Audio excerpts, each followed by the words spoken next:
1945 George Orville ටිකක් ලිව්ව animal farm එකේ. මේ කෘතියේ තියෙන්නේ සත්ත්ව ගොවිපලක පීඩක පාලකයාට පීඩක මනුෂ්‍ය පාලකයාට එරෙහිව කැරල්ලක් මෙහෙවනවා සූකර රංචුවක්. මොකද සටන් පාඨයේ සියලු සත්වයෝ සමානයි, all animals are equal. සරණ පටන් ගන්න. සූකරයේ බලය අරගෙන විප්ලවකාරී බලයක් හිටවලා කරගෙන යනවා ටික දවසක්. ටික දවසකින් ඒගොල්ලෝ පාලක පන්තිය බවට පත් වෙනවා. පන්තිය බවට පත් වෙලා කලින් තිබිච්ච පීඩක ක්‍රමයම ඒ විදිහටම මේ සූකර පන්තිය කරගෙන යනවා. සූකරයෝ කොටිම කිව්වොත් කකුල් දෙකෙන් හිටගෙන යන්න පටන් ගන්නවා මිනිස්සු වගේ.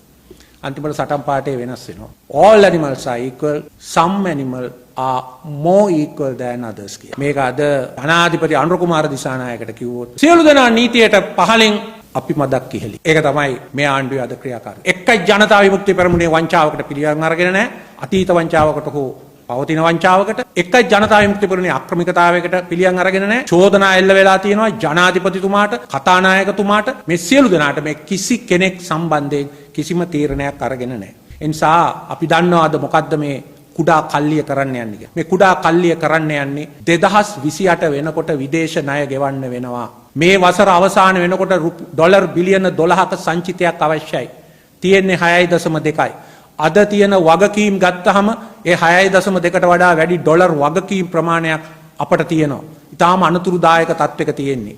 ඉතින් එහෙම තිත්ත තත්වයක් තුල නැවත අර්බුදයක් ඇති වේය කියන බිය මවුන්ට ඇති වෙලා තියෙනවා. ඒ නිසා මේගොල්ලෝ මොකද කරන්න යන්නේ? අපි කියනවා මේගොල්ලෝ කුමන්ත්‍රණය කරන්නේ විපක්ෂය අඩපණ කරලා, විපක්ෂය හීලෑ කරලා, විපක්ෂය බියවද්දලා ඔවුන් උත්සාහ කරන්නේ ජනමත විචාරණයක් මගින් තමන්ගේ පාර්ලිමේන්තු කාලයේ ජනාධිපතිතුමාගේ කාලය දීර්ඝ කර ගැනීම. ඒ සඳහා මේ කරගෙන යන ක්‍රියාවලිය තුල මොකද්ද වෙන්නේ? සාමූහික භීතියක් ඇති කරනවා. පියර් සයිකොසිස් එකක් මුළු සමාජෙම බියපත් කරන්න. ඒ වගේම සමාජයේ ඇතුලේ ඇති කරනවා සාමූහික සාහසිකත්වයක්. අරුන්ට දඬුවම් දෙන එක හොඳයි, එල්ලලා මරණ එක හොඳයි, ඕකුන් මරන්න ඕන කියන විදිහේ සාමූහික සාහසිකත්වයක් ගොඩනගනවා. මේක තමයි මේ ආණ්ඩුව කරගෙන යන දේ. ඉතින් අපි ආණ්ඩුවට කියනවා මේ රට ඔය වගේ දේවල් වලට ඕනතරම් මුණ දීපු රටක්. ඕ වගේ දේවල් කරපු ජනාධිපතිවරුන්ට පාලනයන්ට වෙච්ච දේවල් අපි හැමෝම දන්නවා. ඒ නිසා ඒ ඉරණමටපත් වෙන්න එපා. නඩු හබ කල් දමා ගැනීම නම් ප්‍රශ්නේ. ඒ පිළිබඳව විධිමත් අධ්‍යයනයක් පාර්ලිමේන්තුවෙන් කළ වාර්තාවක් තියෙනවා.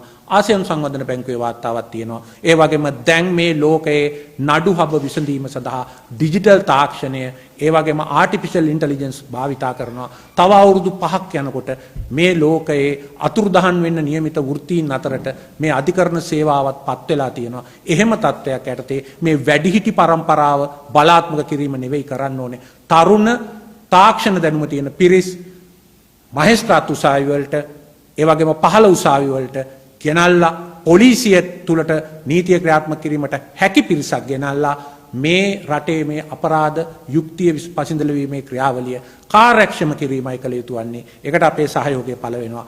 හැබැයි සැඟවුණු යටිබින්ගත පක්ෂවල න්‍යායපත්‍ර වලට අපේ උදාර මව්බිම හා මේ ජාතිය පාවා දෙන්න, මේ ජාතියේ අනාගතය විනාශ කරන්න, තවත් වතාවක් මේ රට භීෂණයකට ගොදුරු කරන්න අපි ඉඩ තබන්නේ නැති බව පමණක් මේ ආණ්ඩුවට අපි දැනුම් දෙනවා.